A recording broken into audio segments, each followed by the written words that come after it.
예배하시는 여러분들에게 성령의 역사가 충만하시기를 주님의 이름으로 기원합니다. 성령 강림절은 교회가 시작된 날이라고 말할 수 있습니다. 교회 생일이죠. 예수님이 부활하신 후에 40일 동안 제자들에게 나타나시고 승천하시면서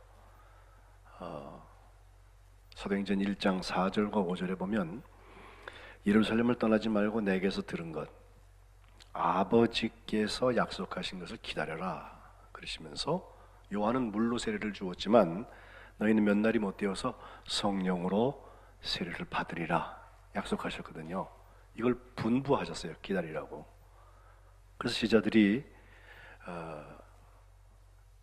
모일 때마다 매일 모여서 한 10일 정도를 마음을 같이하여서 오로지 기도에 힘썼습니다.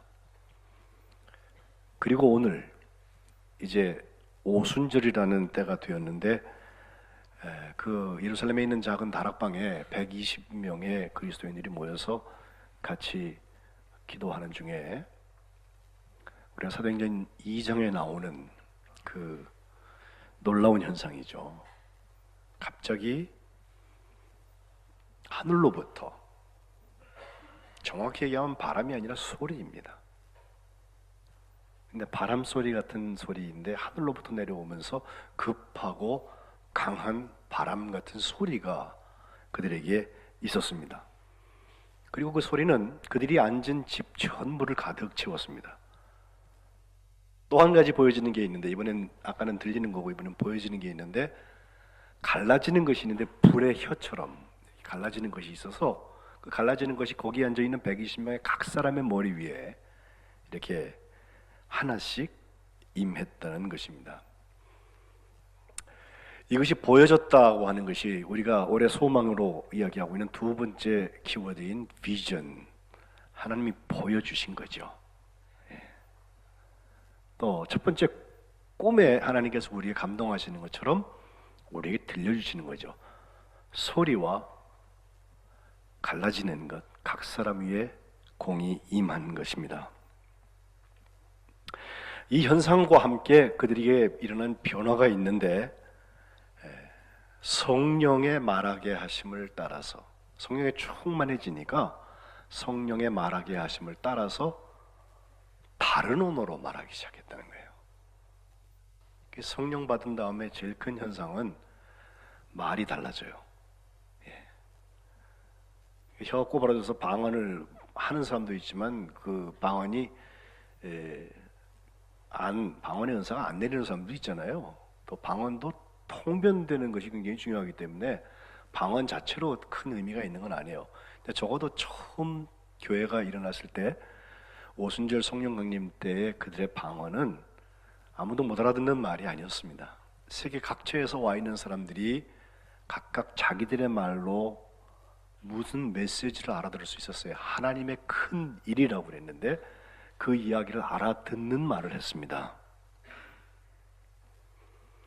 물론 그 중에는 조롱하면서 저 사람들을 세술에 취했다라고 말하는 사람들도 있었지만, 그 성령 받아서 성령의 말하게 하심을 따라서 다른 말을 하기 시작했던 사람들은 사도행전 1장 8절에 예수님께서 승천하실 때 하셨던 명령, 오직 성령이 너희에게 임하시면 너희가 권능을 받고 예루살렘과 온 유대와 사마리아와 땅 끝까지 이르러서 내 증인이 되리라. 예언과 같은 이 명령의 말씀을 이제 실천하기 시작한 것입니다. 성령이 임하시면 이상하게 목만 쉬고 이상하게 사람들을 피곤하게 하는 무서운 사람이 되는 것이 아닙니다. 성령이 우리에게 임하시면 하나님께서 주시는 능력이 우리에게 채워져서 우리의 삶이 변화돼서 증인되는 삶을 살기 시작하는데 적어도 소망이 달라집니다. 이전까지 I 메시지가 중요해서 내가 나 이거 원해, 나를 중심으로 살았던 사람이 하나님이 그걸 원하셔. 정말 하나님이 원하시는 것을 자꾸 기대하고 바라보고 그려보고 또 거기에 집중하기 시작하는 것입니다. 그러니까 이 땅에서 내가 했을 때 느낄 수 없는 기쁨이 우리를 찾아오고요, 오늘 예배 시작에 제가 읽은 요한복음 14장의 말씀처럼 평안을 너에게 준다고 하신 예수님의 평강이 우리에게 찾아오고요. 또 성령이 우리에게 임하시기 시작하면은 이해의 지평이 상당히 넓어집니다. 이전에는 들을 줄 모르고 자기 말만 하던 사람이 이제 들려요. 다른 사람의 이야기도 들리고 그 처지도 생각이 되고, 그래서 여유가 생기는 것입니다. 지난주에 우리 임충식 장로님 그 취임을 감사하는 예배를 하면서 제가 오바댜라는 사람의 이야기를 여러분과 나눴는데, 그 오바댜를 성자 타입으로 보고 반대 엘리야를 영웅 타입이라 제가 그렇게 말씀드렸는데, 둘 다 다를 뿐이지 성령의 쓰임을 받으면 같이 쓰임 받는 거예요. 저는 오늘 엘리야의 소망 두 번째 이야기로 엘리야가 그 성령 체험에 비슷한 현상들을 하고 있는 것을 오늘 본문에서 우리가 봐요. 자, 지난주에 본 것처럼 엘리야는 갈멜산에서 바알 선지자 450명하고 대결을 했습니다. 어느 제단에 불이 떨어지는지 응답받는 제단이 진짜다 해서 먼저 450명의 그 바알 선지자들 정말 거기서 춤을 추고 뛰놀고 나중에는 몸을 자해해가면서 자기의 신한테 불 떨어뜨려 달라고 그렇게 해대는데 불이 안 오잖아요. 저녁 때가 되어서 소재드릴 때쯤에서 엘리야가 하나님 앞에 기도 한번 했는데 그때 불이 떨어져 갖고 다 태워버렸다. 예. 그래서 그 대결에서 엘리야가 이겼을 뿐만 아니라 백성들이 엘리야의 하나님, 그분이 진짜 하나님이라고, 그가 여호와가 하나님이시라고 그렇게 인정하면서 전세가 다 역전이 돼가지고 그 기손 시내까지 끌고 가지고선 바알 선지자들을 다 처형했습니다. 근데 그리고 나서 일어나는 말씀이 열왕기상 18장 41절부터 나오는 이야기인데, 이제 지금까지 우리에게 주어졌던 그 문제가 해결함을 받는 거예요. 사실 엘리야 그럼 불의 서자라고 우리가 생각하거든요. 불병거 타고 올라가는 것까지 해서 불이 많이 나오는데, 또 갈멜산에도 불의 응답을 받았잖아요. 갈멜산에서 불의 응답을 받은 것보다 어쩌면 더 큰 역사가 실제적으로 사람들에게는 지금 3년 동안 비가 안 오고 있는 거 아니에요. 가뭄 아니에요. 하늘에서 비가 좀 떨어졌으면 좋겠는데 그 타들어가는 마음을 아시나요? 우리도 어떤 때 어느 해 가뭄이 좀 와서 눈바닥 쪽쪽 갈라져 있으면 거북이 등처럼 갈라진다고, 예? 그렇게 얘기할 때 농심을 생각해 보라고, 예? 하늘도 무심하시지 하면서 올해 농사는 다 했네, 그죠? 예. 혀도 안 차지는 그런 기가 막힌 상황들이 있었는데 이건 3년을 그렇게 했단 말이에요. 그러니까 빨리 비가 와야 되는데 비가 오게 하는 그 자리도 기도의 응답의 자리로 설명되고 있습니다. 그 기도의 응답이 기가 막힙니다. 먼저 큰 비의 소리를 들은 것 같아요. 비 소리가 엘리야의 귀에 먼저 들린 것 같아요. 그래서 아합 왕한테 먼저 하는 말, 자, 올라가서 먹고 마시세요. 큰 비의 소리가 있습니다. 그렇게 말합니다. 지난주에 그 오바댜하고 길을 갈라가면서 한 일이 뭐예요? 어디 물 있는 곳 없을까? 거기에 풀이 있을 텐데 그래야지 우리 짐승들을 죽이지 않잖아. 이게 아합이 지금 제일 당면한 문제거든요. 근데 그 사람에게 올라가서 먹고 마시라고 이제 비 온다고 말해요. 또 아합은 먹고 마시러 올라갑니다. 아합을 먼저 보내고서 엘리야가 한 일을 보면 갈멜산 그 꼭대기까지 다시 올라가서 거기 땅에 꿇어 엎드려서 그 얼굴을 무릎 사이에다 집어넣어 놓고 그리고서 아마 기도했겠죠. 기도하면서 자기 사환 몸종에게 이렇게 말합니다. 저기 올라가서 바다 쪽을 한번 보라고, 비의 징조가 있나 보라는 거예요. 근데 그 사환이 갔다 와가지고서 아무것도 없는데요? 해만 쨍쨍 먼지만 날리는데요? 이렇게 얘기하는 거죠. 그러니까 엘리야가 하는 말, 7번까지 다시 가라. 7번까지 다시 가라. 성경에 7번을 얘기할 때는요, 우리는 3~4번이잖아요. 그죠? 3번 거짓말하면 완전 거짓말쟁이라고 찍어버리는데 7번은요 지치지 않는 수예요. 사실 완전수라고 우리가 말하기도 하고, 이를테면 요 다음 선지자인 엘리사 때에 군대 장관 나아만이라는 문둥병자가 왔을 때에도 요단강에 들어가갖고 7번 몸을 씻으라 그러거든요. 7번 하라는 거예요. 7번. 예? 근데 가봐도 없는 걸 또 가보고 또 가보고 해서 7번까지 하라고 했는데 정말 7번째 갔을 때 보니까 저 바다 위에 사람 손만한 조그만 구름 하나가 보이더라는 거예요. 그래서 와가지고선 그 얘기를 합니다. 제가 그 구름을 보았다고. 이 얘기를 듣자마자 손바닥만한 작은 구름 속에서 엘리야는 소망의 씨앗을 보는 거예요. 성령의 단비가 내릴 거다. 우리가 죽게 되어 있는 이 가뭄이 해결되는 하나님의 역사가 시작된다. 그래서 아합 왕한테 하는 말, 내려가다가 비 맞을 테니까 막히지 않도록 마차를 갖추고 내려가세요 라고 말을 합니다. 사실 아직까지도 비가 안 와요. 저 바다 위에 조그만 조각구름 손바닥만한 거 하나 있을 뿐이에요. 그런데 45절 가보니까 조금 후에 구름과 바람이 일어나면서 하늘이 캄캄해지고 큰 비가 내려서 아합은 마차를 타고 이스라엘로 내려갔다라고 성경은 말하고 있습니다. 여기 기도의 원리가 있어요. 아직 오늘 우리가 얘기하려는 성령 강림의 이야기까지 가기 전에 그가 기도하면서 해갈의 비가 오게 하는 데에는 먼저 소리를 들었죠. 큰 비의 소리를 듣고 선언합니다. 그리고 하나님 앞에 기도하면서 그가 바라보는 것은 7번까지 지치지 않고 하는 거예요. 또 가봐, 또 가봐. 하나님 분명히 하셔. 이것은 조금 무모하게 하는, 무식하고 무모하게 하는 것이 아니라 하나님의 가능성이 우리에게 오기까지 내가 조바심 맞지 않고 나를 지켜나가는 것입니다. 조금 시간이 늦어져도 그것 때문에 입술로 방정 떨지 않는 것입니다. 그러면 하나님의 때 반드시 이루십니다. 그리고 작은 구름에서 하나님의 큰 비의 역사를 보고, 그러니까 빨리 우산 쓰고 가라는 식으로 말이에요. 마차를 준비해서 가라고 얘기하잖아요. 46절에 가보면 여호와의 능력이 엘리야한테 그때 임해서 그는 허리를 동이고 이스라엘까지 가는 그때까지 아합 앞에서 막 뛰어갔다, 그렇게 되어져 있습니다.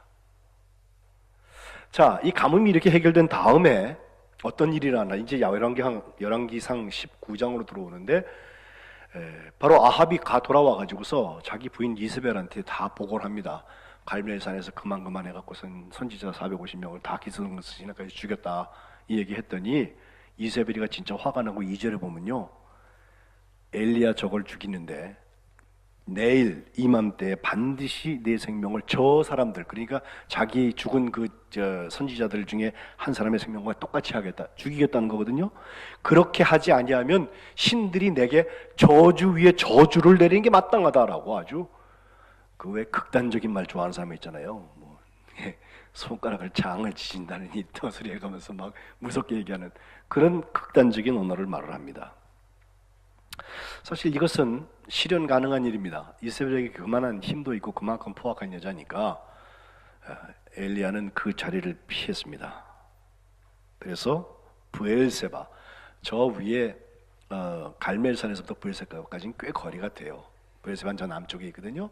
거기까지 먼저 가서 거기서 하룻길 광야 쪽으로 쭉 걸어간 다음에 로뎀나무 아래에 그가 이렇게 척 앉았는데 생각해보니까 기가 막혀요. 며칠 전, 3년 동안의 모든 기근을 하나님 기도해갖고 응답받아갖고서 다 해결했잖아요, 지금. 예?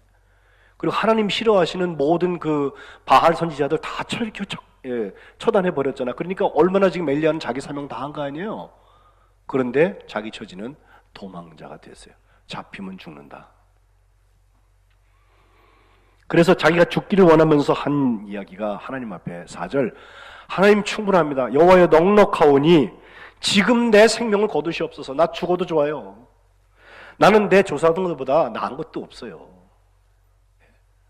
이게 엘리야가 나름 탈진하고 나름 절망하면서 하나님 앞에 넋두리 하고 있는 것입니다. 그런데 그 말을 하다가 잠이 들었는데 잠들어 있는 중에 누가 자기를 만지면서 하는 말, 야, 일어나서 먹어. 그러더래요. 보니까 천사가 자기 머리 위에다가 숯불에 구운 떡하고 물 한 병을 이렇게 놔뒀어요. 그걸 먹고 다시 잠이 들었는데 또 와서 또 만지면서 깨우면서요. 또 먹으라고. 그런데 이번에는 일어나서 먹어라. 내가 갈 길을 다 가지 못할까 한다. 너 앞으로 갈 길이 머니까 잔뜩 먹어놔야 된다고 그래서 먹였는데 그때 떡과 물을 얼마나 먹었는지 그때부터 40일 동안 40주 40야를 남쪽으로 걸어서 저 밑에 호렙산, 출애굽한 백성들이 하나님을 만나서 하나님이 계명 주시던 그 산까지 가게 됩니다. 그리고 나온 말씀이 오늘 본문의 말씀인데 그 호렙에서 그는 한 굴에 들어가 가지고서 거기서 머물게 되었는데 하나님의 말씀이 그에게 오시는 거예요. 엘리야야, 너 왜 여기 있냐? 설명을 하죠. 내가 만군의 하나님 여호와께 열심히 유별합니다. 왜? 이스라엘 자손이 주의 언약을 버리고 주의 제단을 헐고 칼로 주의 선지자들을 죽이고 이제 나 혼자 남았는데 나까지 죽이려고 하는 이때에 나는 하나님을 바라보고 있습니다라고 하나님 앞에 불평어린, 그러나 내가 핍박받고 있는 현실에 대한 이야기를 하나님께 드려요. 그러자 하나님께서 하신 말씀, 너는 나가서 여호와 앞에서 산에 서라. 여호와 앞에 서라 말이에요. 11절에 오늘 말씀을 보면요, 그때부터 일어나는 일들이요 꼭 성령 강림 때 일어나는 일 같아요. 제일 먼저는 강한 바람, 크고 강한 바람이 불을 몰았는데 거기 산을 가르고 바위를 부수는 큰 바람이 왔습니다. 놀라운 것은 그 속에 여호와가 계시지 않았어요. 그 다음엔 지진이 일어났습니다. 땅이 흔들리니까 얼마나 무서워요? 하나님이 오시나 보다 봤더니 지진 속에도 하나님이 계시지 않고, 12절 지진 다음에는 불이 왔습니다. 불, 엘리야가 좋아하는 불. 그런데 불 가운데도 여호와께서는 계시지 않았습니다. 하나님 어디 계셨습니까? 그 불이 지나간 다음에 세미한 소리가 있었다고 했습니다. 저는 이 세미한 소리, 하나님 왜 그렇게 속삭이듯이 말씀하셨을까? 너 제발 흥분하지 마. 이 세미한 음성에 귀 좀 기울여. 요란한 현상, 거기 현혹되지 마. 저도 어려서부터 부흥회란 부흥회는 다 쫓아다니고 은사집회란 은사집회는 다 쫓아다녔는데 너무 시끄러요. 하나님의 세미한 음성을 들을 자리는 아닌 것 같아요. 세미한 음성에 예민한 사람은 그 음성이 작지만 얼마나 분명한지 알아요. 우리가 자녀들을 야단칠 때도요, 화를 내면서 큰 소리로 막 야단치면요, 애들이 방어기제를 팍 쐈습니다. 또 한때까리 하는구나. 요거 몇 번 걸리면 이렇게 피해 나가야지. 애들도 다 IQ가 있잖아요, 그죠? 그런데 목소리를 잔뜩 깔고 작은 소리로 너 다시 이거 하면은 가만 안 두겠어. 이게 진짜 무서운 거죠.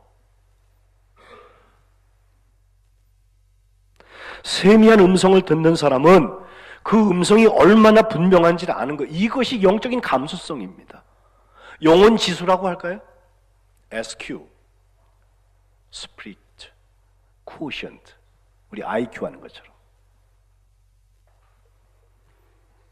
세미한 음성을 듣는 사람은 크고 비밀한 일들이 일어날 때 당황하지 않습니다. 너무 작은 소리에서도 이미 확신 가지고 있기 때문에 그렇습니다. 세미한 음성을 듣는 사람은 그 음성에 정직할 수 있습니다. 세미한 음성을 듣는 사람은 그 음성에 용감할 수 있습니다. 꾸준하게 변덕 부리지 않을 수 있습니다. 그리고 세미한 음성이 가슴에 왔을 때에는 접촉 불량이 없어요. 들어왔다 나갔다 안 해요.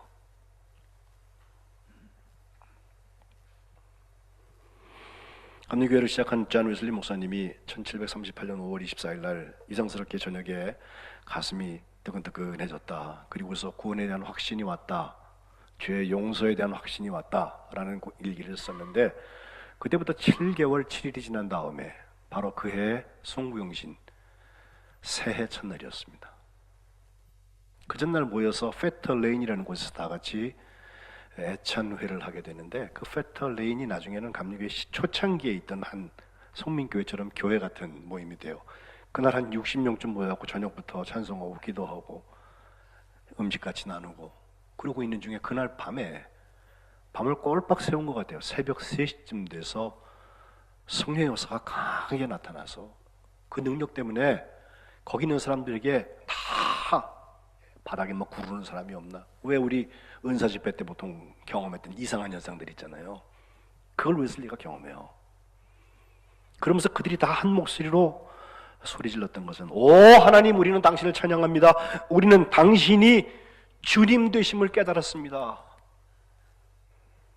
그 성령에 압도하는 그 능력 때문에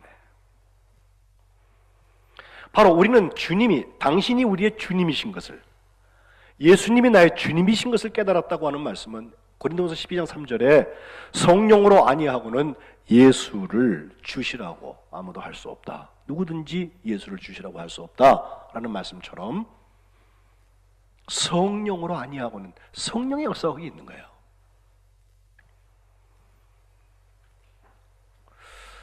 여러분은 저랑 어떤 경험 지평이 다른지 모르겠어요. 체험이.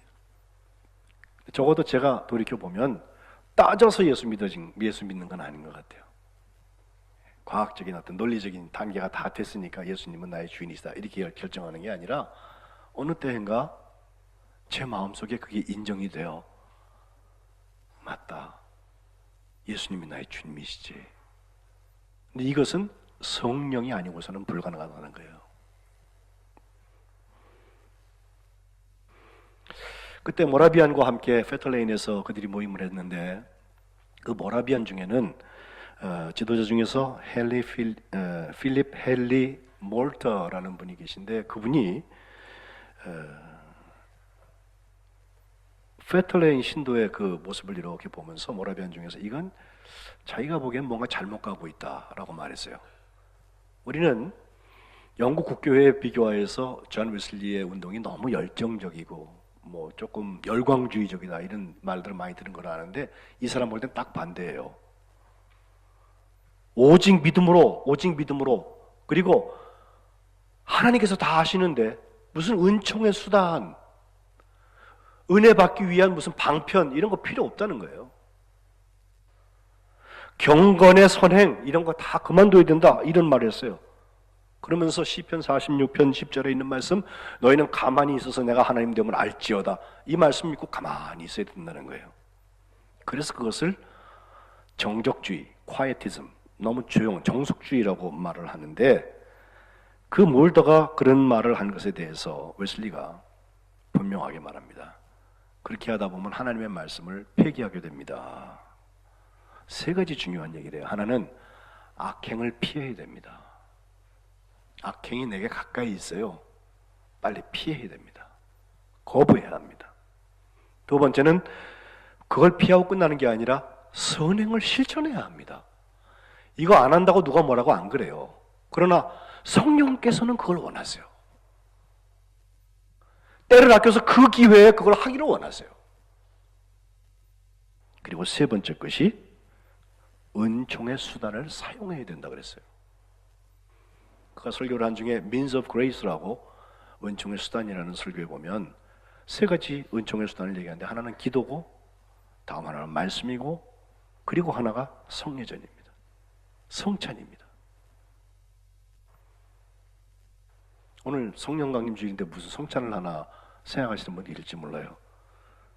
내용을 너무 모르셔서 그래. 초대교회도 그때 분명히 주님의 만찬을 나눴을 거예요. 웨슬리가 성령의 역사를 그렇게 경험한 이후에 계속해서 성화의 과정에 있으면서 성령께서 내게 오신 다음에 그게 끝난 것이 아니라 오히려 하나님의 소망의 문들을 열어주고 나를 시작하게 하시는구나 확신 가지고 그때부터 달려가기 시작했거든요. 그래서 은사를 체험하는 오순절적인 부분도 분명히 있지만 웨슬리에게 중요했던 것은 인격적인 성결, personal holiness. 내가 정말 예수 그리스도의 모습을 닮아가게 되도록 주님 주시는 기쁨과 평강이 내게 있나?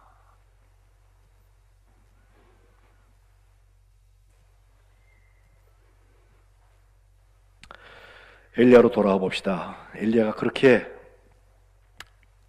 세미한 음성을 보게 되었을 때, 세미한 소리를 듣게 되었을 때 하나님께서 하신 말씀, 한 번 더 똑같은 얘기 하시죠. 너 왜 거기 그러고 있냐? 아이, 하나님 나 지금 핍박받고 있어요. 나까지 죽이려고 그래요. 그러자 하나님께서 이제 사명을 주시는 거예요. 15절로 17절, 18절에 보면 세 사람을 세우게 하시는데, 하나는 하사엘이라는 아람, 지금 시리아인데 아람 나라의 왕을 세우라고 그러시고, 두 번째는 북왕국 이스라엘에 예후라는 왕을 세워라. 아합을 폐하는 거죠. 그리고 세 번째는 내 후계자인 엘리사를 세우라고 그래요. 이 셋이 중요합니다. 누가 하사엘을 피하면, 하사엘의 칼을 피하면 그 다음엔 예후한테 죽을 거고, 예후의 칼을 피하는 자는 엘리사가 죽일 거다라고 말씀하시면서 성령 강림을 통하여서 하나님의 일들이 계속 이루어질 것을 말씀하세요. 그런데 숙종에서 끝나는 게 아닙니다. 제일 소중한 말씀은 18절 마지막 절에 나오는데, 이스라엘 가운데 7,000명을 남겨놓았다. 그 사람들은 바알에게 무릎 꿇지도 않고 바알에게 입 맞춘 사람들이 아니다 하는 것입니다. 어제도 인터넷을 열어보면 굉장히 말이 많아요. 한기총 목사님이 한 얘기 때문에 말이 많아요. 저도 보면 마음이 상해요. 비유가 상해요. 왜 그런 말을 해가지고선 정말 복음 전하는 일에 걸림돌이 될 것 같아요. 그냥 모르는 사람들은 그냥 마음이 확 다쳐버리는 것 같아요. 그런 것 때문에. 예? 이게 얼마나 소중한지 아직 모르니까. 그런데 그런 짝퉁 같은 이상한 일들이 자꾸 일어나도 하나님께서 남겨놓으신 7,000명이 있어요. 엘리야는 자기 혼자인 줄 알았어요. 나 마지막 남았는데 나 죽이려고 그래요 하고 있는 엘리야에게 내가 7,000명을 남겨놨다.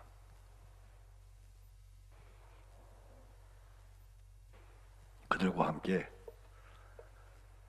마치 120문도에게 성령의 역사가 나타나서 지금 여기까지 복음이 온 것처럼 그 하나님이 남겨놓으신 7,000명을 통하여서 하나님의 소망의 역사가 일어날 줄로 믿습니다. 세미한 음성에 관심 가지십시오. 주님하고 속삭이세요. 가까운 사이에서는 조그맣게 말해도 다 알아듣는 거예요.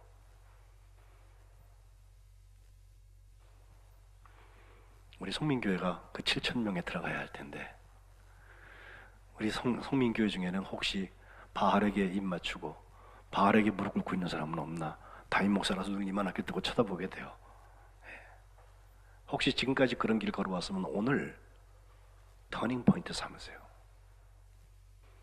그리고 예수님이 나의 구주 되신 이 성령의 확증 가지고 천국의 소망들을 사시기를 주님의 이름으로 축복합니다.